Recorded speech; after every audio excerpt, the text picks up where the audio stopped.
The horn under the ice sounded a third time, and every plank in Hroald's stolen ship answered with a groan.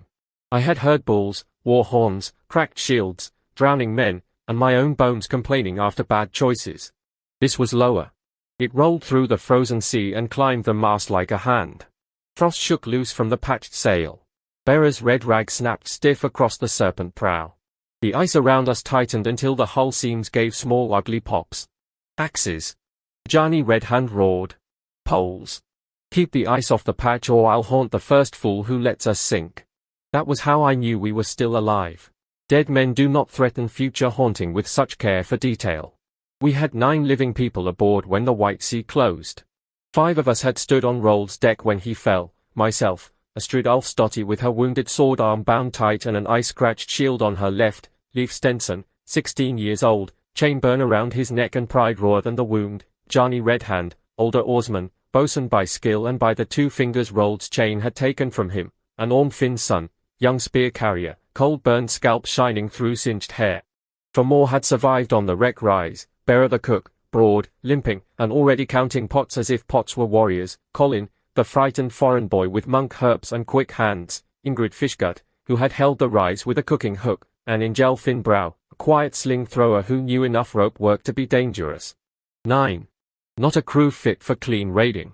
Not enough for hard rowing through ice and storm. Barely enough to keep steering, sail, oars, weapons, stores, and a leaking hull attended at once. Enough to die in different places if command broke. The number changed every task. For at oars left no one to fight except the wounded. 2 at the seam meant 1 less hand on sail. If Colin treated a cut, Bera counted alone.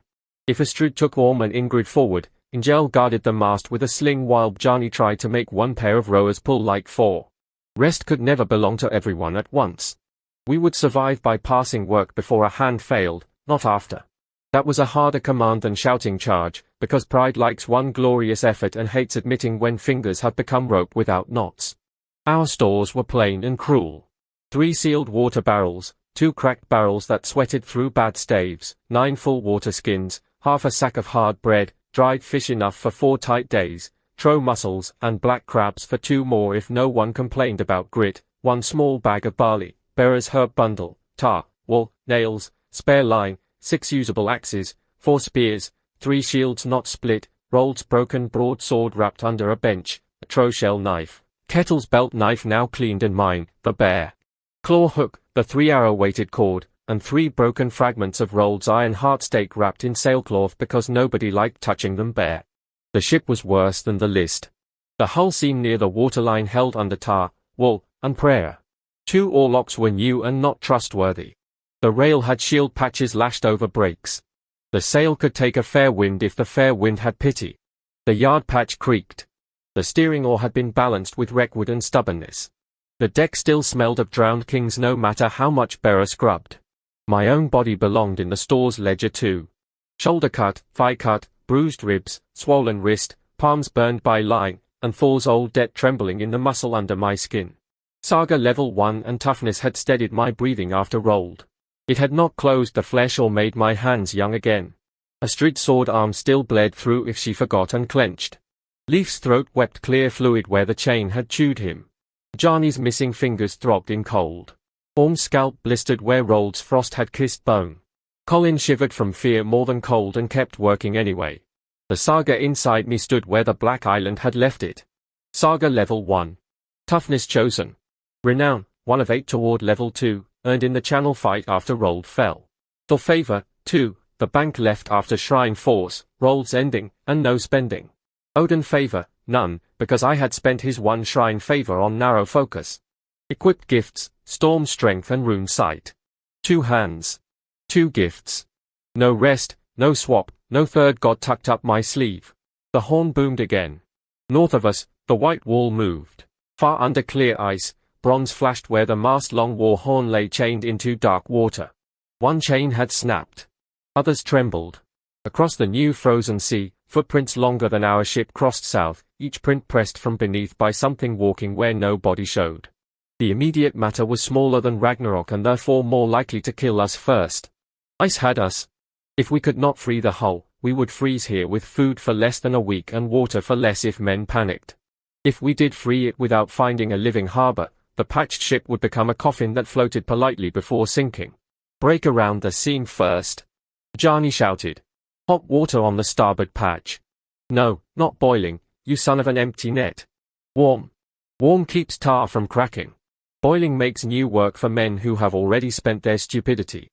The crew obeyed him because he sounded like work. Men trust work when gods start talking. Astrid took 3 fighters forward without asking me. Orm, Ingrid, and Ingel formed around her at the prow, spears lowered toward anything that might climb from ice. Her right arm hung in a sling. Her left held shield and spear but together in an awkward grip that still looked dangerous. Leif stood at the steering oar, eyes fixed on the white north. That is my father's sealed chest under the after bench, he said. I stared at him. You choose this moment. My father commanded this voyage. If he lives, his claim stands. If he drowned, I am his son. Johnny stopped cursing long enough to spit over the rail. The spit froze before it sank. Astrid looked back. We are locked in giant ice, boy. Leif's jaw tightened at boy. Then all the more reason command must be clear. There it was. Not subtle. Not saved for warm halls and witnesses. Command, like rot, appears wherever men are wet, hungry, and afraid. I had killed Hroald. I had seen the broken chain path under ice. Leif had blood right, sail learning, and the speech of halls. Astrid held the fighters because fighters choose the person who keeps them alive. Johnny held the oarsmen because exhausted arms obey the voice that knows when they will break. No single hand owned all that. The ice pressed again. The patched seam squealed. Good, I said. Every face turned toward me. We dispute command where doom can hear us. Very noble. My mother would be impressed if she still had a tune inside my head. Astrid's mouth twitched despite herself. Leif did not smile. Say it plain, he said. Plain, then. You know sail and lineage. Stand at the steering oar and prove it. Astrid controls fighters. Johnny controls oars, ballast, repairs, and any man too tired to know his own hand. Bera controls stores and water. I watch the chain route because Odin's cursed gift lets me see visible rune marks and cracks when my eyes can bear the price. No gift reads minds. No gift tells me what waits past fog. If I give a sailing order that fights Leif's water sense, he argues. If Leif gives an order that kills the hull, Johnny argues. If anyone wastes water, Bera may strike him with a ladle and I will call it law until a better law arrives. And command? Leif asked. Survival commands. If we reach a living harbor, witnesses can enjoy making us miserable about ownership. Johnny barked a laugh. That is the first lordly speech today worth hearing. Leif flushed. For a breath I thought he would break. Then he drew himself taller, which made him look younger. I keep the steering oar, he said. And my father's sealed chest is not opened without me. Done, I said. Not peace. A plank thrown over a gap. Under the ship, the ice knocked twice like something asking entry. We worked until fear turned to sweat and sweat froze at collars. The ice had 3 skins. The top was white and brittle, thin enough for axes near the hull. Beneath it lay clear black sheets, slick and deep, shot through with trapped bubbles and pale weed. Under that moved cloudy water where shadows slid in the wrong direction. Poles struck, slipped, caught, and sometimes came back with teeth marks in the wood. Ice whites, Orm said after the third pole jerked in his hands. His burned scalp had cracked open in 2 places. He looked younger without hair. Not Drager. Smaller. One showed itself a moment later. It rose against the clear ice like a child pressed beneath pond water. No face. Just a knot of old fingers, seal ribs, fish bones, and frozen cloth bound around a stone core. Blue marks crawled over the stone. Its arms were too many and too thin. It scraped at the hull, not hard enough to break oak at once, but patient enough to make patience dangerous. Astrid drove a spear down through a gap Johnny's men had opened. The head struck bone and skidded. No nail, she said. Hroald's rule ended with Hroald, I said. Then find this rule. I did not want rune sight. Want is a poor word. I wanted it the way a man wants to scratch a healing wound, badly, foolishly, knowing the price. I crouched by the rail and narrowed my breath. Narrow focus. 1 visible white. 1 stone core. 1 mark. No widening after answers hiding beyond sight. Blue fire edged the world. The white stone core carried a frost knot tied in 3 strands, dead water, giant breath, and chain charred cold. The marks were visible where the creature pressed near the gap. I could see the knot's outer stitch and the thin white thread that ran from it across the underside of the ice. I could not see where the thread ended. I could not know who tied it unless evidence lay before my eyes. The gift offered hunger for more. I held it down. Break the stone, I said. Not limbs. Stone in the belly. Bjarni, hook it under. With what hand? He growled, but he did it. Bjarni looped a spare line around the pole. Ingel and Ingrid hauled when he shouted. The white resisted without sound. Its many hands opened like white spiders against the ice, leaving scratches in our reflection. Astrid watched the timing, then drove down hard with her spear, but when the stone turned broadside, Orm stabbed beside her. Ingrid hit the same place with a hand axe. The stone cracked. The white became rags, bones, and a cold smell. The blue thread snapped back under the ice like a cut tendon. The saga stirred and judged. Worthy hostile lesser foe, but the ship's defense was shared and the creature one of a bound pack. No renown mark alone. That was fair. A man does not become famous for helping kill one rat in a pantry, even if the rat has dead fingers and old magic. More shapes gathered beneath us. Not dozens. Enough. Bjarni ordered the oars brought inboard before they froze in place. Bera rationed hot water for the seam and struck Orm across the knuckles when he tried to drink from the warming pot. It was steam, Orm protested. It was ship life, she said. Your mouth is not the hull. Colin took store count beside her. 3 sound water barrels, 2 leaking, 9 skins. 9 mouths. Enough for 5 days if we used thirst like a tool. Food for 6 if we cooked thin, for if men ate as if courage lived in the belly. Firewood low. Tar lower. The patched seam needed watching every hour. We had no harbor in sight, no wind, and ice thickening around the steering oar. The white wall north moved again. Leif leaned over the stern and looked at the water line. He was shaking, but not useless. Current runs under the ice, he said. Feel it. The ship wants to turn southwest. Toward open water? I asked. Toward something lower. Maybe current. Maybe crack. Maybe death with manners. Can the sail help? He looked up at the frozen cloth, the patched yard, the line stiff with rime.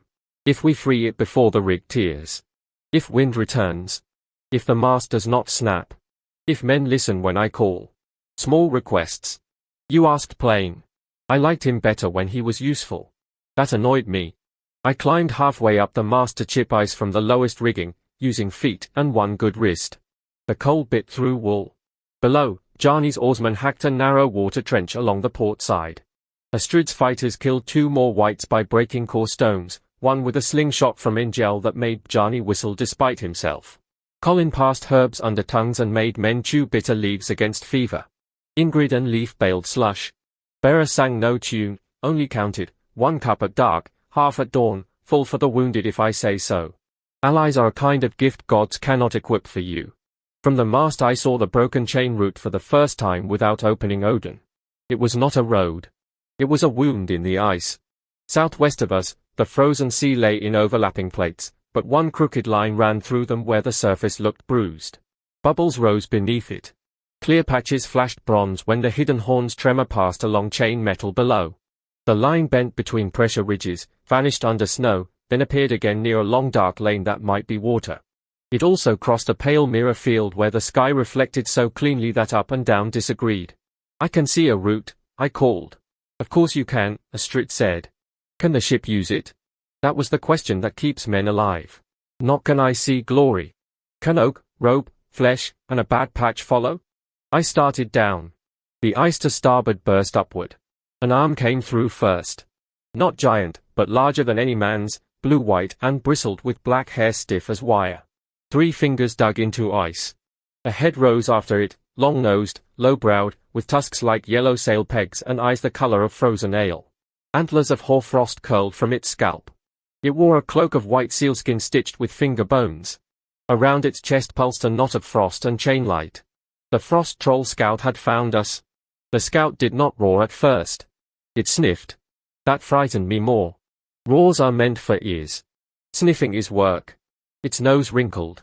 Its pale eyes moved from the serpent prow to the patched rail, to Astrid's blood, to Leif's raw neck, to me on the mast. The frost knot in its chest tightened.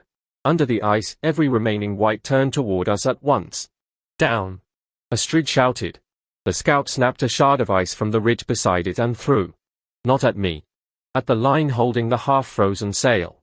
Leif saw it first. Port brace. Ingel flung himself across the deck and caught the brace before the shard cut through. It sliced his forearm instead.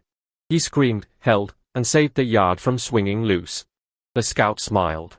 The saga showed only what stood before us, a visible hostile shape, stronger than the whites. Its antlers carried the same blue pulse as their bindings. Astrid struck her shield with her spear butt. Fighters forward. Orm left of me. Ingrid, hook. Ingel, stones for its eyes. No chasing on ice unless I order it. No one looked to me for that. Good. Jarni slammed his fist on a bench. Oarsmen, stay to the trench. You leave your place to stare, and I tie you as ballast. Ingrid, Ingel, on the poles. Colin, count cracks. Bera, water. No one looked to Leif for that either. Leif looked at the sail, not the monster. If we can loosen the forward sheet, I can swing our nose into the crack when wind comes. When? I asked. The fog is moving ahead of wind. See the top of it? He pointed with his chin. Beyond the scout, pale fog crawled low along the ice, but high snow streamed west. Sail knowledge. Lineage did not teach that. Dex did. The scout opened its mouth and spoke in a language like stones grinding under a glacier. I understood none of it. The frost knot answered with blue pulses that ran through the whites under our hull. Bound ice whites, then. Not its children. Not its loved dead. Tools on a line. Its shape did not condemn it. Its deeds did. It tracked us, drove bound dead things at the hull, and struck first. That was enough. It drove both hands into the ice. The clear sheet beneath our stern whitened. The steering oar froze in a collar of hard blue. Leif swore and heaved. Nothing moved. I slid down the mast, landed badly, and nearly fell as my thigh opened under its bandage. No thaw yet, Astrid snapped without looking back. You command fighters, not my ribs. Your ribs are currently attached to my plan. Fair again. Annoying woman. I opened rune sight with narrow focus on the frozen steering collar. Visible ice, visible runes, visible problem. Blue lines showed the same three-strand knot as the whites, but stretched thin from the scout's chest to the collar through clear ice. The collar itself was only a local grip. Break it and the scout could freeze another unless we cut the central knot. I shut sight before the reflections widened. The scout holds the whites and the steering freeze from that knot in its chest, I said. Break the knot, break command. How? Leif asked. Not with a polite request. The scout leaped. It moved low and fast across ice that should have cracked under it. Frost antlers scraped fog. Ingel's first stone hit its cheek and shattered. Ingrid cast a hook line. The scout caught the hook, yanked, and dragged her halfway over the rail. Astrid stepped on the line, jammed her shield rim against the rail, and Orm cut the hook free before Ingrid went over. No one waited for me to tell them how to save her. No song would credit them properly, so I remember. Jarni's trench reached the stern. Jarni and Ingrid hammered the ice collar with axes. The steering oar shivered but stayed trapped. The scout clawed the starboard rail and tore away one of our lashed shields. Under it, old eye paint showed where Hroald's crew had scratched the pupil out. The scout pressed its nose to the mark, inhaled, and made a pleased clicking sound. It likes the dead ship, Orm said. Then it has poor taste, Bera said, and threw a pot of hot brine into its face. The brine did not burn like fire. It did soften frost around one eye. Ingel's second stone struck that eye. The scout recoiled, hissing. The pot earned no renown by itself. It did save the ship. The wind touched the sail. Only a breath. The patched cloth bellied, then sagged. Leif felt it through the frozen oar. He looked up, then southwest toward my bruised root. We need the steering free before the next breath, he said. Jarni heard and did not argue. All stern hands. Heave on my mark. The scout lifted both arms and brought them down on the ice ahead of our prow. A pressure ridge rose, white plates folding over each other like shields in a panic. It was building a wall. Not to kill us at once. To hold us until the unseen walker or the moving white north reached us. Eirik, Astrid said. I knew what she asked. Not command. Cost? Thor waited in me like thunder behind a shut door. I had 2 favor banked with him but had spent none. Favor was not a clean purse of lightning, it was attention, approval, a road to future deepening. Storm's strength itself was already equipped and usable without spending favor. The cost would be flesh. I called one short burst into my legs and shoulders. Heat slammed through the cold. My heart kicked hard enough to make the world blink. I drove Kettle's knife into the ice collar at the exact place Rune's sight had shown, not to cut magic, but to crack the physical ring. Then I hammered the knife pommel with the back of an axe. The collar split. Heave! Jarni roared. Jarni, Ingrid, Orm, and Leif threw themselves onto the steering oar.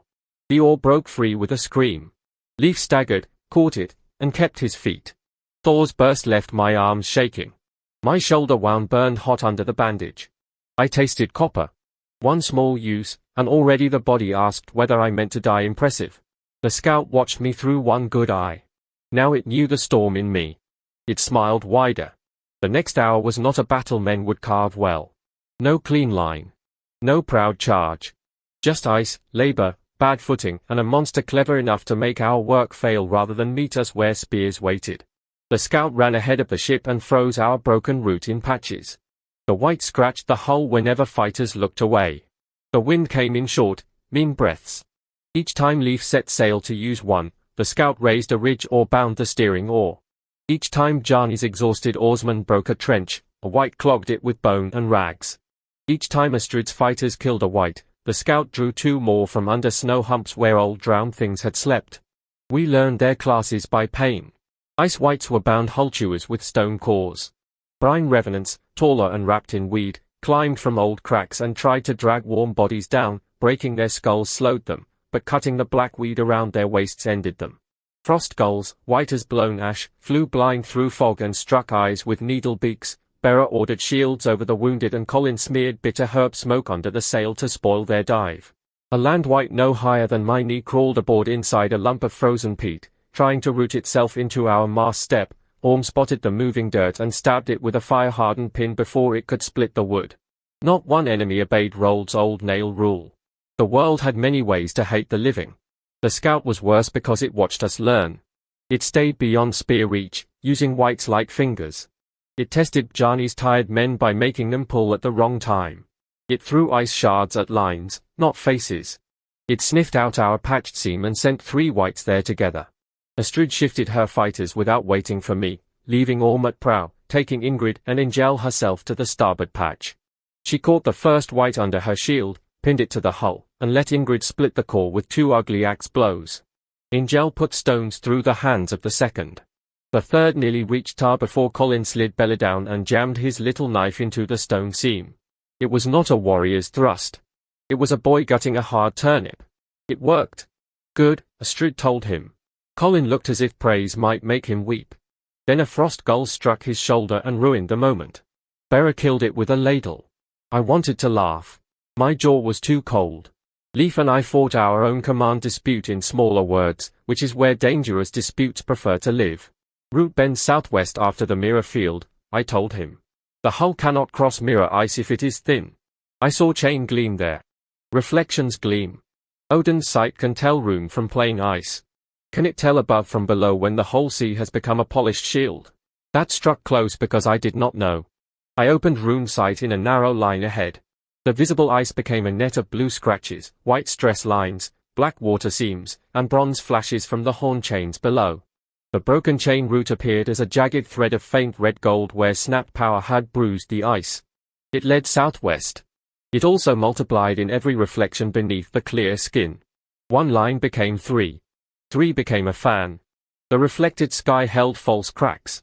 The black water mirrored the bronze chain. The gift showed physical and magical evidence truly present in my sight. It did not kindly label which evidence belonged to surface, underside, or reflection when all were visible through layered ice. My mother's missing song did not return to warn me. My sister's blurred face stayed blurred. A new price hovered at the edge, looking for a place to bite if I stared too long. I shut the sight. I can see too much, I admitted. Leif blinked. That is a strange complaint from you. Treasure it. I may not repeat it. Then let me sound. He tied a lead weight to thin line and had Ingel cast a head over the bow. The weight struck, slid, dropped through a crack, and came back wet. Ordinary seam. He cast again. Solid. Again. Hollow boom. Johnny listened once and swore. Pressure crack. It lay under the mirror field, hidden by clear new ice and reflections. Wide enough to swallow a keel if the plates opened. I had nearly led us straight over it because rune sight showed the broken chain bruise on the underside and I took it for surface path. The crew heard enough to understand. Leaf did not gloat. That mattered. We turned before it, he said. There is a darker lane 2 ship lengths west. I can reach it if we get one stronger wind breath and if Johnny can give me pull to port. If the scout lets us, Astrid said. The scout had stopped on a ridge beyond the mirror field. It crouched, sniffed, and pressed one palm flat. Blue light pulsed from its chest knot into the pressure crack. The crack widened. It had heard enough too. The ship's nose drifted toward the mirror field because ice and current do not care about a man's improved humility. Johnny set oars through the narrow trench in pairs. He did not have enough strength left in the crew for full rowing. Instead he counted pulls like coins. 2 strokes port. Hold. 1 starboard. Back starboard. No, with water, not air. If your blade bites ice, call it before the ice calls you. The oarsmen were beyond tired. Johnny's shoulders shook. Ingrid's eyes watered constantly. Orm's burned scalp bled where cold had split it. Angel's lips had gone blue. Johnny knew each failure before it happened. He shifted people by breath, not pride. When Orm tried to hide a cramped hand, Johnny took his oar and gave him a pole instead. I can row, Orm said. You can lie. You are bad at both today. Orm took the pole. That saved him when a brine revenant came over the side where he would have been pinned. Orm screamed, drove the pole through its weed belt, and held it long enough for Astrid to cut the black strands. The revenant fell apart in a wash of rotten salt. The scout tapped the ridge with one claw. The ice whites under us changed rhythm. They stopped scratching randomly and began striking together. Boom, boom, boom. The patched seam jumped with each blow. Starboard patch. Johnny shouted. Astrid was already there. She had seen the scout's claw beat and understood command before words caught up. She drove the butt of her spear into the deck. Shield over patch. Ingrid, axe. Colin, wedge. Angel, eyes under the gap. Orm stays prow. No one crowds me. A lesser leader fills every space with himself. Astrid made space useful. 3 whites rose. 1 died when Ingrid split its core against the hull. 1 got under the shield and hooked its fingers into Astrid's bandage. Her wounded arm jerked. Blood darkened cloth. She hissed but did not step back. I crossed toward her. Rig, she snapped. Your arm is attached. The sail is not. Go. Above us, frost had begun crawling over the forward sheet again. If it froze solid, Leaf's next turn would fail. If his turn failed, the pressure crack got us or the scout did. I went. Climbing with a cut thigh and swollen wrist is simple. First, lie to yourself. Second, do not look down until the lie has done its work. The mast was slick with rime. My left hand slipped twice. My right wrist screamed each time I caught weight. I used knees, elbows, teeth on rope, and every old lesson from climbing wet masts under men who thought falling was a lazy habit. Frost gulls came out of the fog. 1 slashed my cheek. Another struck my shoulder and nearly spun me loose. Angel saw from below. His sling cracked. The gull folded. You owe me, he called. Put it with my other debts. The forward sheet was a white rope inside a glass sleeve. I took Kettle's knife and chipped. The knife stuck. I yanked. My wrist flared. Below, Leaf shouted something about wind. Johnny shouted something about pull. The scout beat the crack again. Rune sight tempted me. 1 look at the frost around the sheet might show the weak point. 1 look might also catch every mirrored rune under the ice, every chain flash, every line widening into memory cost. Narrow focus could hold 1 rope. Maybe. I used my eyes first. Plain eyes. Fisherman's eyes. Ice forms thicker on the windward side. Melt comes where hand heat and rope fibers still breathe. I shifted the blade 3 finger widths lower and struck with the knife hilt. The glass sleeve cracked. The rope jerked free so fast it burned my palm raw through old burns. The sail snapped half open. Wind hit. Leaf moved before asking anyone's permission. He threw his weight against the steering oar, not fighting the sea straight, but letting the stern slide while the bow caught. The ship turned toward the darker lane west of the pressure crack. Johnny saw the motion and changed the oar count instantly. Port pull. Starboard hold. Hold means hold, not dream about holding. The ship groaned around us. I scraped the hull. The mirror field passed close enough that I saw our reflection under it, a dead king serpent ship, red rag over its mouth, a boy at the steering oar, a shield woman bleeding at the rail, and myself hanging in the rig like a seal too stupid to choose water. Then room sight opened without my permission. Not fully. A flash, triggered by the frost knots, pulsed through the rigging. The mirror field lit in 3 layers. The broken chain bruise ran below us, beside us, above us in reflection. For one terrifying heartbeat, every route looked true. The gift did not lie. It showed too many true visible things at once. The price reached for a summer evening with my father mending cork floats. I slammed my forehead against the mast. Pain broke concentration. The sight snapped shut. The memory stayed, blurred at the edges but mine. Below, the scout hurled a long spear of ice at Leif. Astrid could not reach. I had no clean throw. Bjarni's men were locked in pull. Orm made his own choice. He left the prow, sprinted across the benches, and raised his shield late but high. The ice spear punched through wood, grazed his burned scalp, and knocked him flat. It shattered before reaching Leif. Orm lay still for one breath, then rolled and cursed so filthily that Bera shouted at him for wasting breath. Leif did not look back. He kept the turn. That saved us. The pressure crack opened where we would have been. The mirror field split with a sound like a hall roof collapsing. Black water surged between white plates.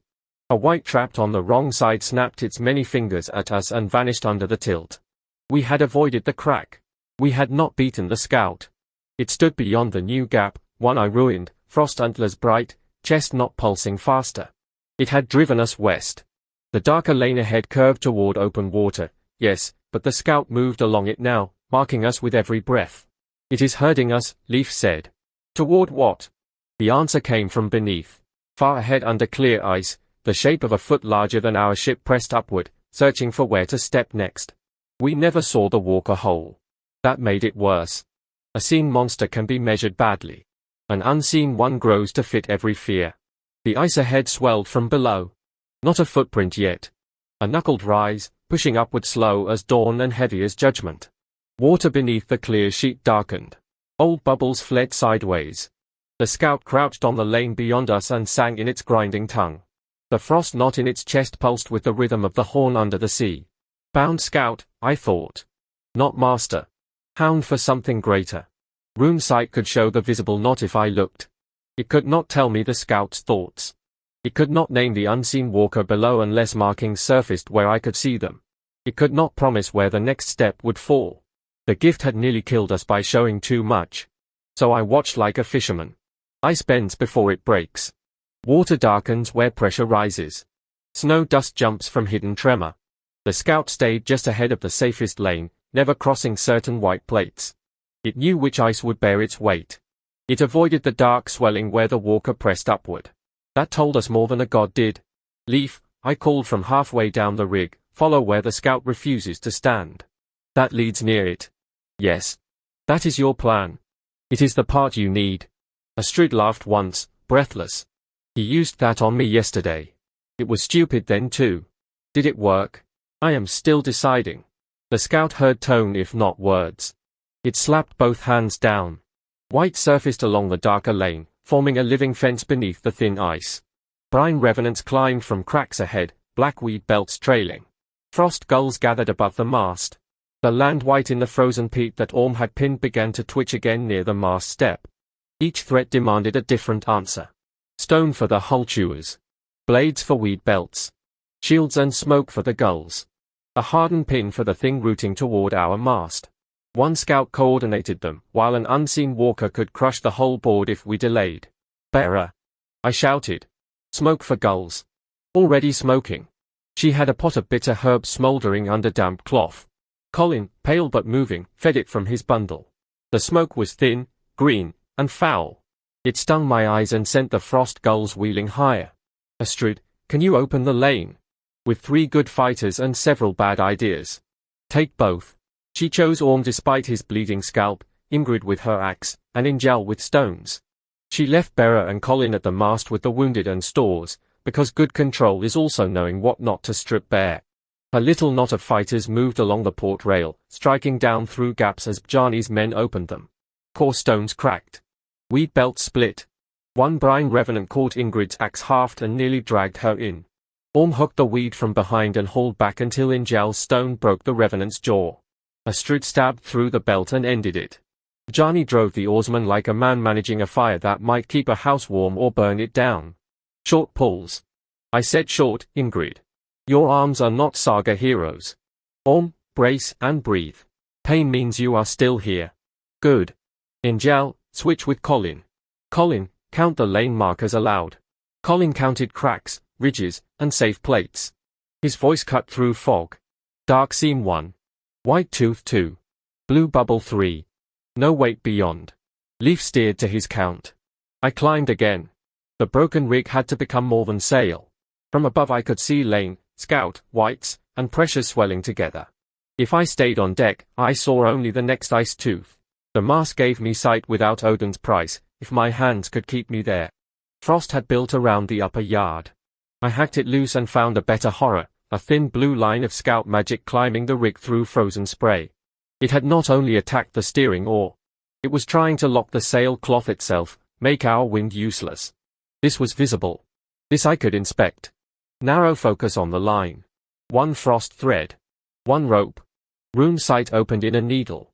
The blue line ran from the scout's chest not across thrown ice shards lodged in our rail, then through rime on the sheet, then into the yard. It used the shards as teeth. Break the teeth, and the rig would breathe. The central knot remained on the scout. The cost brushed my memory of Sigrid counting shells. I shut the sight fast enough that only the number of shells blurred. 7? 9? I cursed Odin and myself equally. Ice shards in the rail. I shouted. They are anchors. Pull them. Ingrid, Colin, and Bera found them. Bera wrapped her hand in cloth and yanked one out. Frost burned through anyway. She did not drop it until it went overboard. Colin used tongs. Ingrid used her teeth on the cloth, not around one, because she had never met a bad idea she did not want to improve. The sail loosened. Wind came stronger. The ship surged into the darker lane. The scout ran beside us now, close enough for spear cast but not clean. Its ruined eye leaked brine that froze on its cheek. Its good eye fixed on me in the rig. It had learned that I saw its knots. It lifted one hand, plucked a shard from its own antler, and pressed the shard into its chest knot. Every white under us jerked upward at once. The hull rose on dead hands. For one breath the ship was not floating. It was being carried. Then the whites shoved sideways toward the swelling footprint. Oak screamed. The ship slid across the ice lane, pushed broadside by whites under the hull and wind in a sail now too full. Leaf fought the steering oar and lost a handspan, then another. Bjarni ordered backwater on port, but half the blades struck ice. Astrid's fighters could kill whites at gaps, they could not reach the ones under the keel.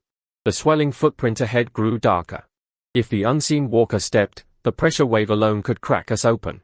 I clung to the rig and counted what we had. Not wishes. Things. A patched ship, light enough to slide if pushed. A steering oar in Leaf's hands. Bjarni's tired oarsman, still answering.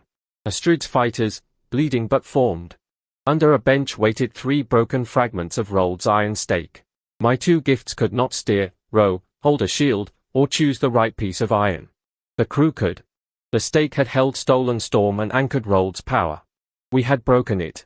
We had burned the crown splinters, spare nails, black cord. The stake fragments remained because Bjarni said old iron was still iron, and because none of us trusted a surefire not to cough Hroald back into our faces. They were not a weapon of endless magic. They were cursed, cracked metal with storm memory in their grain.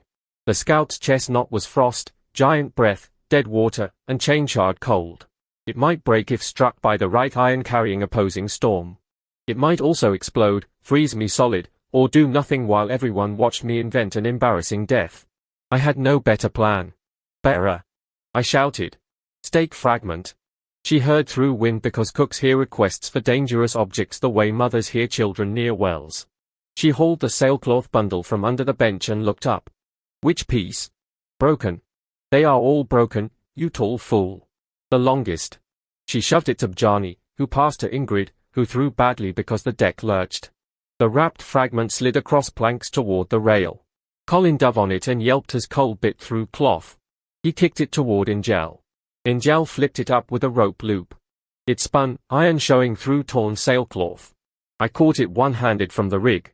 Cold stabbed my palm. Not ordinary cold. Remembering cold. Hroald's dead deck. The whalebone crown cracking. The stake screaming. I nearly opened rune sight wide from reflex and nearly paid for Hroald's memories again. No. The fragment was half a forearm long, jagged at one end, heavy for its size.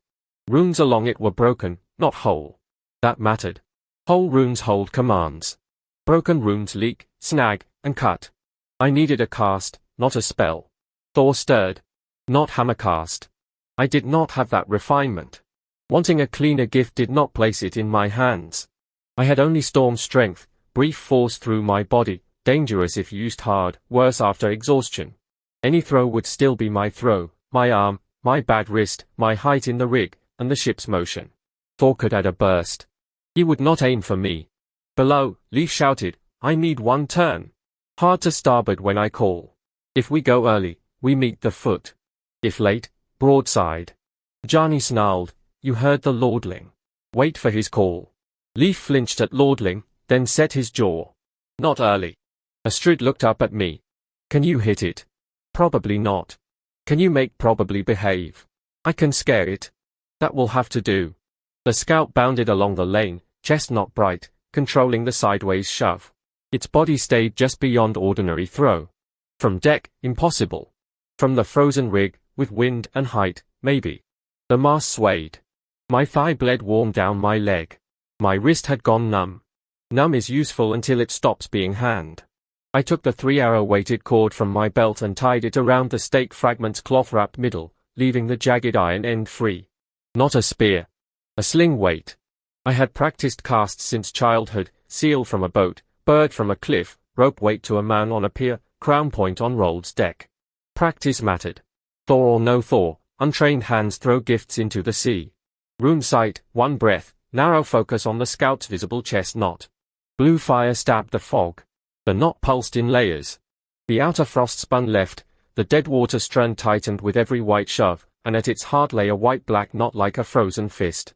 A shard of chain light stuck from it where the scout had pressed antler ice into itself. The weak spot opened only when it commanded all whites together. That was visible. That was enough. The price reached for the smell of my mother's fish stew. I shut the sight so hard tears came. When it lifts them again. I shouted. Leif, turn then. That is late. It is the only moment the knot opens. And if I miss? I looked down. He looked up. 16, wounded, born to command, sick with fear of not deserving it. Then we died trusting a man at his work, I said. There are worse deaths. Bjarni grunted. Astrid's face changed, not softer, just decided. The scout planted both feet. It drove its claws down and opened its mouth. The whites gathered under the keel again. The knot opened. Thor came when I called, and he came angry. Not angry at me alone. At the frost troll scout, at the giant breath in its knot, at the unseen walker under ice, at the thought of poor shores crushed before they knew the name of what killed them. His anger fit mine too easily. That was the danger. A god's fury can make your own feel clean. I did not open all of it. One limited burst. Legs braced on frozen yard. Back, shoulder, throwing arm, fingers. No second pull. No sustained strength. No pretending my wounds were gone. Heat exploded through me. Frost flashed to steam around my boots. My heart punched once, twice, too hard. The world narrowed to the spinning cord and the scout's chest. I swung the broken stake fragment. Once. The first circle nearly tore me from the rig. My wrist screamed awake. The second found weight. The third met wind. I released. The fragment flew badly for a perfect tail and well enough for life. It wobbled. Cloth burned off in grey strips. Broken runes sparked along jagged iron. The scout saw it and shifted, too late because it had both claws deep in command. Injal's sling stone struck its good antler at the same breath. Astrid had ordered that without telling me. The antler cracked, the scout's head jerked, and the stake fragment hit the frost knot just off center. For half a heartbeat nothing happened. Then Hroald's broken storm remembered being stolen. Thunder snapped inside ice. The scout folded around the hit. Blue-white force burst from its chest knot in a flat ring. Every white under the hull convulsed. Stone cores cracked one after another beneath the ice, popping like wet firewood. Brine revenants stiffened. Frost gulls tumbled from the fog. The land white at the mast step burst into peat and roots. The scout did not die cleanly. Mythic enemies rarely grant neat endings to men who want certainty. It staggered, tearing at the fragment lodged in its knot. Broken iron burned there, not with flame, but with storm heat, melting frost faster than its body could seal. It tried to call the whites. The dead water strand answered in pieces. Leaf shouted, "Now." He turned. Not the turn I expected. Not the safe turn my frightened gut wanted. He threw the steering oar hard to starboard and let the stern skid toward the breaking pressure wave, using the dead white sideways shove as if it were a hired current. For one sick breath we aimed at the swelling footprint. "Boy!" Johnny roared. "Hold." Leaf screamed back, voice cracking but command clear. "Hold or we roll." Johnny held. He made the turn before permission could slow it. He could have overruled and maybe saved his pride for the moment before we died. Instead he trusted the young hand because the young hand knew sail and steering in that breath better than anyone. The ship slid. The bow crossed the dark lane. The swelling foot punched upward behind our stern, not under our belly. Ice plates rose like shields. The pressure wave lifted us and flung us forward instead of cracking us in half. Astrid's fighters dropped flat as the deck tilted. Bera threw herself over the smallest water barrel. Colin grabbed Orm's belt before he skidded into the rail. Colin kept counting through clenched teeth. 1 ridge, 2 open, 3 black lane. The sail filled. Real wind came down from the north, harsh and cold, but wind all the same. The loosened rig caught it. The patched yard bowed. Injal's wounded arm left blood on the brace. He held. The scout pursued. Defeated does not mean polite enough to stay down. It bounded after us with the stake fragment burning in its chest, each step breaking its own frost trail. Its ruined eye steamed. Its good one fixed on Leaf now, not me. It had understood the turn. It raised one arm and formed an ice spear aimed at the steering oar. I had no second full burst. My muscles had gone empty. The first limited cast left my hands shaking open and shut without orders. My heart fluttered once, skipped, then found a wrong rhythm. If I called again, I might fall from the rig dead before any spear flew. So I used rope. The 3-arrow weighted cord had come free when I released the stake. One length still looped around the yard. I kicked it loose and dropped with it, sliding down the mast so fast my palms reopened.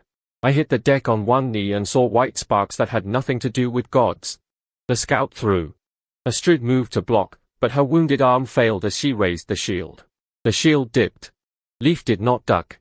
Fool bravery, Lord bravery, steering bravery. Sometimes names do not matter. I cast the loose cord. No Thor. Just arm, practice, and fear. The weighted arrows tangled the ice spear's tail, not stopping it, only pulling the .2 handspans aside. It missed Leaf's throat and smashed into the steering oar grip. Ice crawled over his hands. Johnny brought his axe down on the ice before it reached Leaf's wrists. The axe stuck. Johnny left it and hauled Leaf's hands free with his maimed grip, roaring at him to steer with elbows if he must. Astrid recovered and did what Astrid did best. She did not chase the spear. She watched the enemy. The scout landed against the starboard rail, chest not broken but not gone, and reached for the deck. "Now it is in spear reach," she said. Her fighters struck together. Orm thrust low into the scout's knee. Ingrid hooked the sealskin cloak and pulled its shoulder open. Ingel put his last heavy stone into the wounded eye socket. Orm drove the pole through the torn frost knot and pinned the scout against the rail. Astrid stepped in left-handed, shield rim first, and smashed the broken stake fragment deeper into its chest. The scout screamed then. The sound cracked the ice around us in a ring. The white cord snapped fully. Dead things under the hull became bones and cloth, sinking away from command. The frost knot collapsed inward, dragging cold with it. For a heartbeat I saw shapes in the failing magic, not memories, not thoughts, only visible light folding around the broken iron. Then the scout's body lost form. Troll flesh slumped into slush, black hair, antler shards, and a stone no bigger than my fist split clean down the middle. The saga burned. Worthy mythic foe defeated. Frost troll scout of the chain ice. Renown gained, 7. Renown, 8 of 8. Saga level 2 reached. Favor gained, 1 with Thor for breaking giant frost by force at cost. Favor gained, 1 with Odin for identifying the visible knot and refusing false reflection. Odin favor, 1. Thor favor, 3. Choose one measure: might, speed, toughness. The choice opened while I lay on the deck tasting blood. Might tempted me. It always would. Toughness whispered because I hurt everywhere. Speed shone like the dark lane ahead, not glory, survival. We had escaped a pressure crack because turn and timing mattered. I had nearly died because my body could not move quickly enough between rig, deck, rope, and rail. The next fights would not wait for my wounded pride to arrive. I chose speed. Warmth threaded through joints and tendons. Not healing. My thigh stayed cut. My shoulder stayed torn. My wrist remained swollen. But balance returned by degrees. Breath matched motion more quickly. The deck slide spoke clearer through my feet. If I lived long enough for the change to settle, I would move a little faster where a little meant life. Then I vomited beside the mast because Thor's burst had emptied more than pride. Bera looked down at me. Do not waste water washing that. Tenderness suits you, I said. Live long enough and I may try it. The ship ran. With the scout gone, the ice did not become friendly. It became leaderless. That was better and worse. No whites struck together. No frost collar seized the steering oar. No clever ridge rose exactly where Leaf aimed. But pressure still moved through the sea, the unseen walker still crossed south beyond us, and broken chain magic still bruised the ice in lines that could guide or deceive. We had defeated the scout, not the winter behind it. Leaf held the steering oar with bandaged palms. Bjarni stood beside him now, not over him. The old oarsman watched water, sail, and buoy in one squint. You turned late, Bjarni said. I turned when he told me. No? You turned when the shove gave you stern. Leaf waited for the insult. Bjarni spat to leeward. Good. The boy tried not to look pleased. Failed. I pretended not to see because a man's dignity sometimes needs an accomplice. Astrid knelt by Orm and checked the new cut across his scalp. You left the prow without order. I spear, he said. I know why. Next time shout. Next time I will ask the spear to wait. Good. If it agrees, recruit it. She bound him herself. Her right arm shook when she used it to hold cloth. She saw me noticing and lifted one eyebrow. Say a word and I assign you to Bera. I fear Bera more. Then you are learning. Bera had already begun the after-battle work that wins longer wars. She counted water again.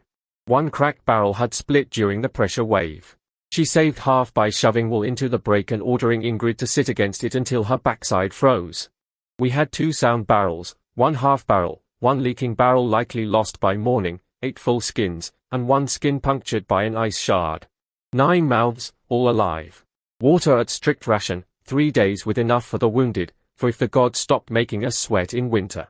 Food, 4 days tight, longer if tro seaweed did not turn bellies. Firewood, poor. Tar, poor. Hope, annoying but present. Nearest harbor? I asked. Leaf scanned the grey west. If the storm threw us where I think, Gullhaven lies southwest by west. Small living harbor. Traders, fishers, a low rock, 2 wells above tide. My father had dealings there. Erlsten's seal should open their storehouses for fair purchase. Should, Astrid said. Should is a sail with 1 stitch cut, Bjarni said. It may hold. It may show you sky. Leaf touched the raw chain mark at his neck. I know the harbor mouth. 2 skerries like broken teeth. A black pine on the hill. A bell post. If we make the current before night, we reach it by dawn or midday. If not, we drift past into reef and open winter. No one needed more. The broken chain route bent toward the same quarter. I could see it at times without sight, small bronze shivers under clear plates, cracks running southwest, snow settling differently over current. Rune sight could confirm visible markings, but after the mirror field I used it like a fish knife near an eye. 1 breath at a time. 1 feature only. If reflection doubled the answer, I said so aloud instead of pretending uncertainty was shameful. Dark seam ahead is real surface, I called once after checking the shadow with plain sounding line and then a narrow rune glance. Bronze flash below it is reflection. Do not chase the flash. Leaf nodded. No argument. Twice we stopped to free ice from the hull. Once a leaderless white bumped the stern and Orm killed it with bored irritation, which was probably dangerous for his soul but good for morale. Frost gulls followed for an hour at a distance and then peeled away toward the ruin of the scout. Under ice behind us, the giant footprint finally landed. It did not strike near enough to break us. Near enough to teach scale. The sea bulged. A print formed, heel first, longer than the ship by half again. 5 toes spread under white plates. Water steamed around the edges. In the middle of the print, the crushed remains of pressure ridges sank like straw in a cow track. We were not fighting that. Not today. Men who survive one wolf do not punch the mountain because it holds bears. Thor hated the retreat. I felt his anger turn restlessly in my ribs. Odin liked survival at a cost. Freyja watched the dead lights under ice. Loki found the whole mess amusing. Tyr was silent because no oath had been sworn clean enough for him to bite. I kept my 2 equipped gifts as they were. Storm's strength and Rune sight. No swap. No rest worth the name. No lie. By dusk the ice thinned to slush. The first open wave slapped the hull, and half the crew made the same broken sound, part laugh, part sob. Oars dipped into water instead of white paste. The sail filled and held. The serpent prow cut southwest with Bera's red rag still frozen over its mouth. Behind us, the white north moved, but slower now. Or perhaps we moved faster. Speed settled in me through the night. When I crossed the deck, my feet found gaps before thought named them. Pain still came. It simply arrived after the step instead of before.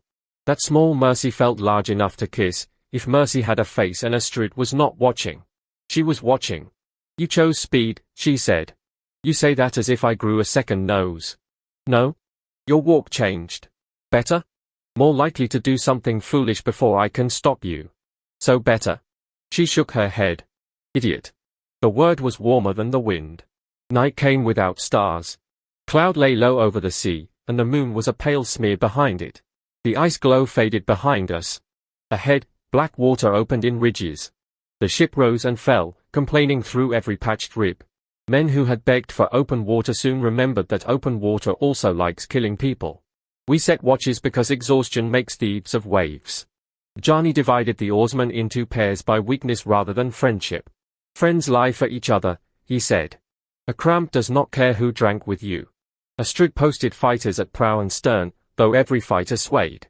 She kept herself on the forward watch until Ingrid told her, in front of everyone, that a captain who bled on the deck instead of resting was just another leak. Astrid stared. Ingrid stared back. Astrid went to sit by the mast. That was how command became real among us, not because I declared it, but because people began spending truth upward. Bera rationed water by name. Wounded first, Astrid, Leif, Johnny, Orm, Ingel, myself, and Colin with frostbitten fingers. Then working pullers. Then the rest. No one got enough. Everyone got some. Orm muttered once and Ingrid elbowed him before Bera had to waste anger. Colin cleaned cuts with bitter herb water. He moved from person to person murmuring words in his foreign tongue. Prayers, perhaps. Counting, perhaps. I did not ask. A man is allowed 1 private rope in a storm. Leif opened Earl Sten's small sealed chest under my eye and Johnny's.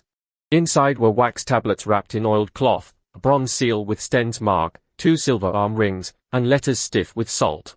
Leif touched the seal like it might bite. This proves claim, he said. To what? I asked. To Sten's bargains. His debts. His rights at harbors where he has sworn exchange. If he is dead, I speak for them. And the ship. His mouth tightened. A captured vessel from an undead king taken by survivors of my father's voyage. That sounded practiced. I was raised to speak before men who listen for weakness. Johnny grunted. Then learn to speak before men who listen for leaks. More useful. Leif wrapped the seal again. At Gullhaven, the harbor reeve will honor this. He must. Must is kin to should, I said. They both drown if they step wrong. Leif looked away. He did not like me, not cleanly. He owed me life. I had killed the thing that chained him. I had also become the center of a crew that by birth should have turned to him. Gratitude and resentment shared a bench in him and kicked each other under it. I understood more than I wanted. I had spent my life resenting men who owned shore because their fathers had owned shore. If I became another man pushing him aside because gods had noticed me, what exactly had changed except the decoration on the boot? At Gullhaven, I said, you speak lineage. I speak what happened. Johnny speaks ship condition. Astrid speaks for fighters. We ask water before shares. Leif's eyes came back. Ask. Buy, beg, bargain, threaten after thinking. In that order. My father would not beg. Your father is not aboard. The words hit too hard. His face closed. I could have softened them. Pride kept my tongue still for one breath too long. Astrid spoke from the mast. If Earl Sten lives, we return his son alive and let him shout at us himself. If he is dead, Leif needs witnesses more than he needs a quarrel on a leaking deck. Leif looked at her, then nodded once. She had done what I failed to do, leave him dignity with the truth. Late in the night, I took watch at the prow. Not because I was strongest. Because I could not sleep. The sea ran black. Ice crumbs knocked the hull. Far north, once, the horn sounded again, dim with distance. The sound passed through my missing memories and found the holes there. My mother's tune was gone. If I tried to hum around the gap, my throat made nothing honest. Sigrid's face remained blurred at the edges, as if smoke stood between us. Room sight had not taken everything. It had taken enough to prove it could take more. Odin's raven did not land. Good. I looked at the dark water without sight. I let plain fear do plain work. Near dawn, a light appeared. Not ghost blue. Not chain bronze. Yellow. Mortal. Small enough to be precious. Leif came awake at my shout and stumbled to the prow. His cracked lips parted. Gullhaven bell fire, he said. The ship seemed to lift under us, though the wave had not changed. We had found a living harbor. Now we had to reach it without sinking in sight of help. Finding a harbor light does not fill a cup. That was Bera's lesson before dawn finished breaking. She made us sit in pairs while the bell fire blinked ahead and the wind teased us with just enough strength to keep hope awake. No one liked sitting. Sitting lets pain climb out from under work and introduce itself properly. Bera had other ideas. Mouths first, she said. We counted mouths, or muttered. Men count before fear. I count after. She pointed with her ladle, which had killed more flying things than some swords. Eirik. Alive. I can see that. Answer like a man with a name. We answered one after another while Colin scratched 9 marks on a thin board. Every voice answered. No ghost had slipped into the count, and no living person had died quietly under a cloak. Then Bera made us count what kept those names breathing. 2 sound water barrels, 1 leaking, 8 full skins and 1 half skin. Food for 3 hard days, perhaps 4 if Bera made every piece answer twice. Herb water for 2 cleanings. Tar for 1 serious patch. The numbers had changed, the deadline had not. Deadline, Jarni said. Bera looked at him. He did not look away. They understood each other in the way working people do when the pretty word is death. If Gullhaven gives water by midday, we live like people, she said. If by dark, we live angry. If tomorrow, the wounded drink and the rest chew wet cloth. If later, I start choosing who works and who lies still. No one spoke. Leif stared toward the harbor light. They will give water. Bera did not soften for him. Then my count will have been wasted, and I will rejoice by insulting you less. Less. Do not grow greedy. The count did more than frighten us. It shaped work. Jarni cut the oar watches shorter because empty bellies make sloppy pulls. Astrid stopped trying to stand each watch and named Ingrid as her second for the fighters until her arm stopped bleeding through. That choice cost her pride. It saved her strength. Ingrid accepted without ceremony and immediately moved in gel to stern because his sling hand had steadied again. Leif reworked the sail plan after hearing the stores. We cannot row hard all the way in. If the wind holds east by north, we tack outside the Skerries and ride the flood. If the wind dies, we row only the final mouth. We arrive slower, but with arms. Jarni scratched his beard with his maned hand. You learned that from Sten? From his steersman. My father preferred arriving fast enough that men forgot what it cost. That answer surprised Jarni into silence. Astrid tested him before respect could become comfortable. Wind turned south before the outer teeth. What then? Leif set his cup on the deck and drew Gullhaven Skerries in spilled drops. He showed the flood curling behind the western rock and the dead pocket where a heavy ship would lose steerage. Jarni challenged the depth. Leif corrected the shape with 1 finger and named the pale stone hidden below high water. Orm knew that stone from a fishing tail and backed him. Jarni studied the wet map, then changed 2 oar watches without apology. Leif did not smile. He moved the cup to mark our ship and kept teaching. Harbor light kept blinking through the mist. The scout had left me at level 2 with speed chosen. Thor owed me 3 favors and Odin 1, I had spent neither. Storm strength and rune sight still occupied both hands, and my body proved their danger whenever I tried to close my right hand. Thor's burst had left more than ordinary exhaustion. It came and went under my skin in wrong waves. My heart beat too fast when I stood quickly. My throwing shoulder twitched as if expecting another command. Twice I reached for a rope and my fingers closed a breath late. Storm's strength gave force, afterward it collected payment in delay, thirst, tremor, and a dull ache deep in the ribs. If the scout had climbed aboard again, I would have had to fight without thunder or die trying to pay more than I owned. Odin's cost sat quieter and therefore meaner. I remembered that Sigrid had counted shells with me once. I no longer knew whether the number had been 7 or 9. Such a small theft. Small enough for a god to call mercy. Large enough that when I tried to picture her grin at winning, the blurred edge of her face widened. I did not open rune sight during the count. Plain light showed enough. The harbor fire blinked through fog. The sea between us and Gullhaven ran in long black muscles. Patches of loose ice drifted south like broken pottery. 2 small reefs showed white water where Leaf said the outer current bent. Above the coast, the black pine leaned exactly as he had promised. If lineage made men listen at Law Rocks, this was something better, a boy knowing a coast by the set of tree and tide. Colin came to me with a strip of cloth and herb paste. Your cheek, he said. My cheek is less important than the seam. He waited.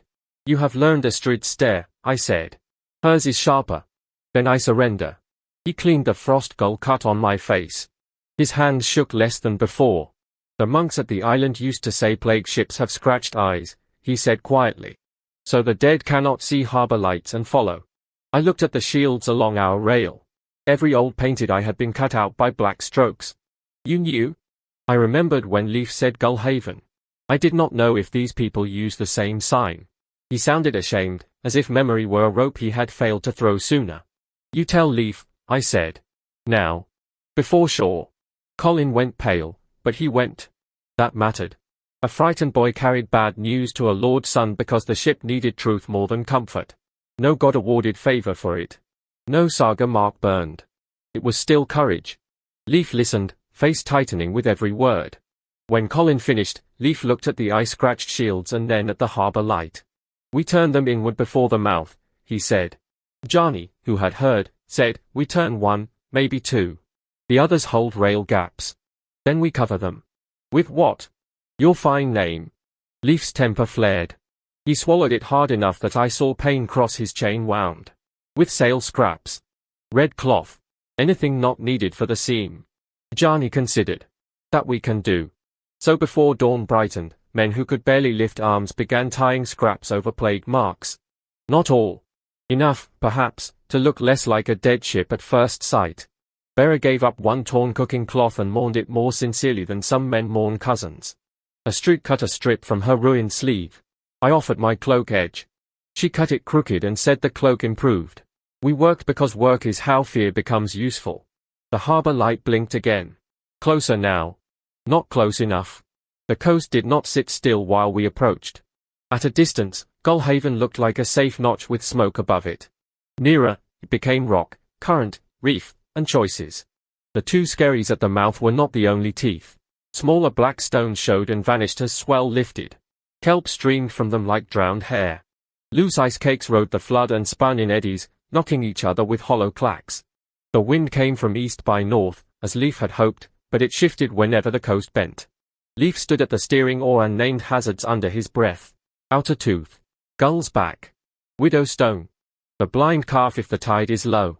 Who names a rock blind calf? I asked. A man who hit it twice. Did he live? Long enough to be mocked. Then it is a kind name. He almost smiled. Jarni arranged the final approach like a battle line. He took one oar and set Ingrid, Orm, and me at the other 3. Injal minded braces because one good arm and rope sense beat 2 foolish arms. Colin counted wave sets between checking bandages. Bera guarded stores because landing makes thirsty men stupid. Leaf held the steering oar. Astrid stood forward, shield low, weapons visible but not raised. We show discipline, Astrid said. Harbor men fear panic almost as much as plague. You have done this before? I asked. Stood before frightened armed men? Yes. Her voice carried no story, which meant there was one.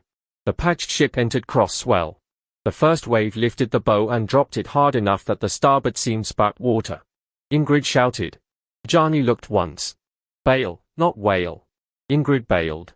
I crouched by the seam with tar ready.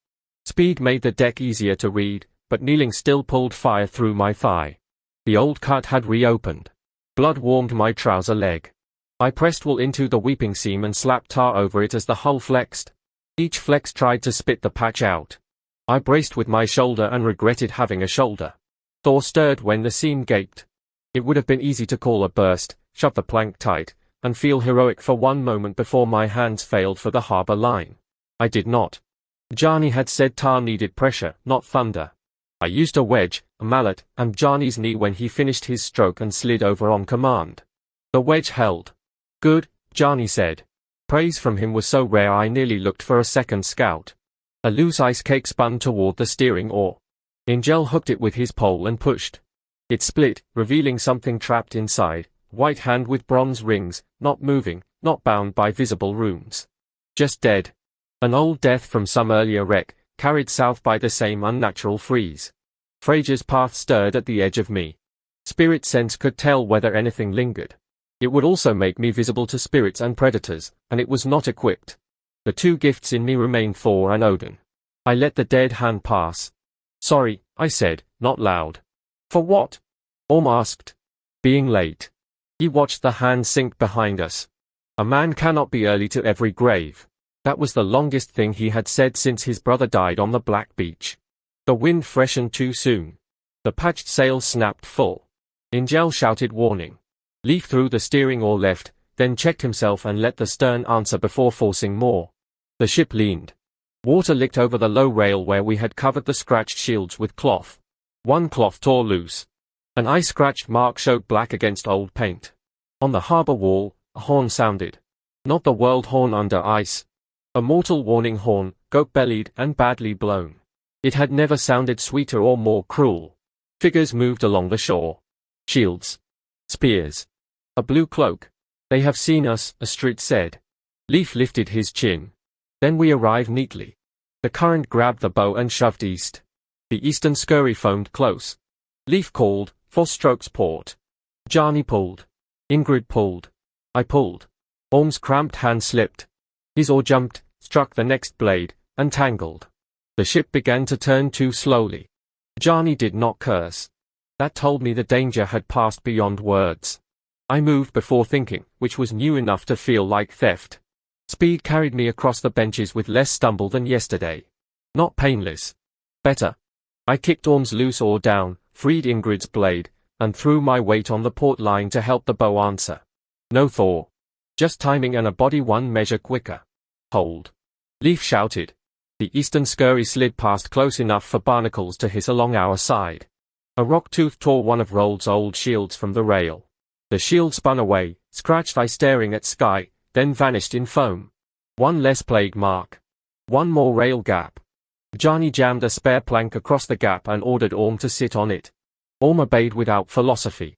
The harbor horn blew again. Leaf took the seal from under his cloak and held it ready. Do not let them see you beg, he said, perhaps to himself. Bera heard. Let them see you thirsty. Thirst is honest. A lord's son cannot look desperate. A live lord's son can. He looked at her, and to his credit he did not argue. We cleared the outer teeth. Inside, Gullhaven opened, quay, sheds, wells above tide, armed men gathering, the blue-cloaked reeve at the stones. Living harbor. Living law. Living fear. Relief stood within reach. Then the last of the ice touched us. Not a wight. Not a scout. A thin sheet of chain cold sliding under the keel, shed from the root behind, carrying one final shiver from the broken horn. It gripped the hull for a breath and tried to turn us sideways before the quay. Leaf felt it through the steering oar. Back starboard. Bjarni answered before the order finished. Back starboard. The starboard oars bit. The ship shuddered free. The chain-cold sheet cracked and floated away in harmless shards. No renown. No favor. Just competent men refusing to ruin a victory at the last step.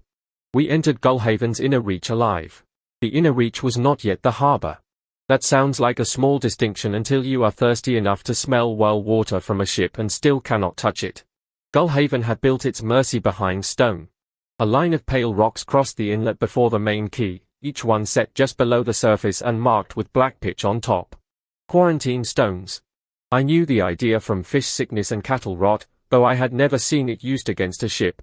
Tie beyond the stones, speak across water, wait while men with clean boots decide whether your dirt is dangerous. Leif saw them and cursed under his breath. You know the stones? I asked. All harbors have sickness rules. Gullhavens are old. Older than Hroald. He did not answer quickly enough. The harbor horn had woken everyone with legs. More people crowded the shore now, fishers in seal coats, children dragged behind mothers, old men with spears they had not used in years, 3 traders in bright caps pretending not to stand behind larger men, and the blue-cloaked reeve on the law stone above the tide. Beside her stood a thin priest with a shaved crown and a wooden cross, and on her other side a grey-haired woman with keys at her belt. Wells, stores, and souls had each sent a guard. The quarantine stones forced us to slow. Leif ordered the sail lowered to a rag. Ingjal and Ingrid worked the lines. The patched yard complained but obeyed. Jarni set poles instead of oars so we would not strike the pale rocks. Orm, freed from sitting on the rail plank, shoved ice scraps away with more care than grace. Astrid made a choice I would not have made fast enough. Weapons down, she said. Not aside.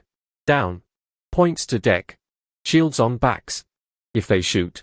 Orm asked. Then we learn whether their fear is stronger than their aim. Down. Fighters obeyed. Her own spear went point down.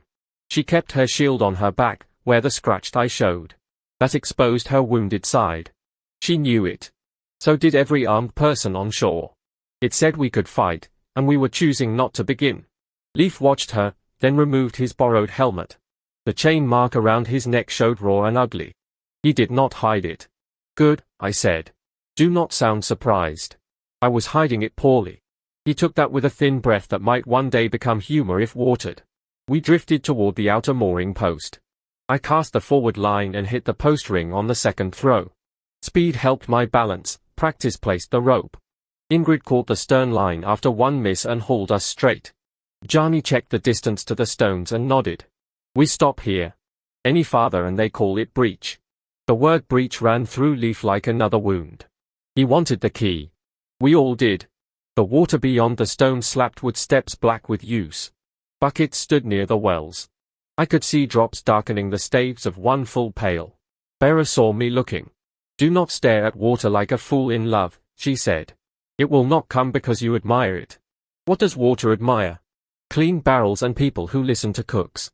She had the 2 sound barrels brought where the shore could see them. Empty space speaks. She also set the cracked barrel beside them, wrapped in cloth, with Ingrid's frozen backside no longer required as plug. When harbor folk saw our stores, some shifted. Fear remained, but hunger and thirst are languages every coast knows. Colin tugged my sleeve. The crossman is looking at the prow. The serpent prow, old Nidhogg carving, red rag stiff around its mouth, was impossible to make innocent. We had considered chopping it off during the night. Jarni said the prow piece held part of the forward strength. Leif said destroying captured property before claim hearing would complicate law. Astrid said if the carving moved, she would settle law with an axe. I had agreed with all 3, which is how I knew leadership would shorten my life. The priest lifted his cross. Some of our crew flinched. Colin did not. He looked relieved and frightened in the same breath. Can his god clean ships? Orm whispered. If so, ask whether he patches seams, Jarni said. The reeve raised her staff. Hold beyond the stones. Leif answered before I could. We hold. His voice cracked on the second word, but it carried. He raised Earl Sten's bronze seal in both hands, letting morning strike it. The mark flashed dull gold. Men on shore recognized it in waves. First traders. Then older fishers. Then the key woman, whose mouth tightened as if an old account had stepped from the water. I am Leif Stenson, he called. Son of Earl Sten Kettleson. This crew is stormcast from my father's voyage. We broke from a cursed island, defeated the dead king who held this ship, and lost no living soul after launch. We ask wreck aid and water under seal, witness, and payment. Good speech. Better because he did not call himself Lord of us. Better still because I knew he wanted to. The reeve did not answer at once. The delay made men aboard shift. Thirst hates silence. Jarni turned, eyes sharp, and every oarsman stilled. Astrid did not look back at her fighters, she did not have to. Ingrid watched them for her. Bera stood with the water count board in both hands, making numbers visible like wounds. I did nothing. That was harder than it sounds. Thor disliked waiting before armed men. Odin liked watching others reveal themselves. Loki offered a dozen wicked phrases. Freyja's path stirred around the dead smell still trapped in Hroald's planks. Tyr, unequipped but attentive to witnessed speech, felt near the seal in Leif's hands. None of them got my mouth. Rune sight would show visible runes on the quarantine stones, if I cared to pay. I did not. The stone's meaning was human and public, stay out until judged. No hidden magic required. A fisherman near the shore shouted, "Those shields." There. Fear found its handle. The cloth strips we had tied over the rail marks had not held through surf. 3 ice-scratched shields showed clearly now. One hung crooked where the Skerry had torn its neighbor away.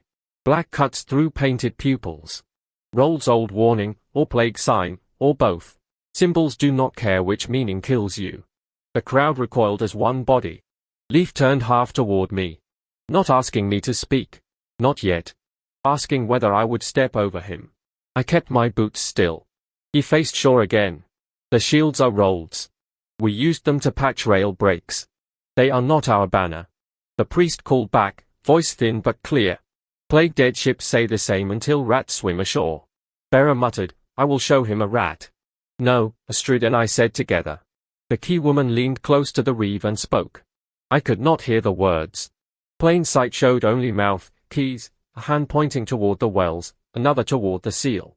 Rune sight could not read whispers from lips at that distance, and I did not insult myself by pretending otherwise. The reeve struck her staff on stone once. Not welcome. Not attack. Judgment beginning. She pointed to the quarantine mooring. Tie there. No one crosses. Leif's shoulders lowered a finger width. It looked like relief until she continued. No water passes the stones except the mercy skin until the law rock hears seal, claim, and taint. Relief froze. Water first? Bera shouted before rank could stop her. Judge after drinking. Dead mouths do not testify. The crowd stirred again. Some faces softened. Others hardened because pity can look like danger when fear is in charge. The reeve looked at Bera, then at the barrels.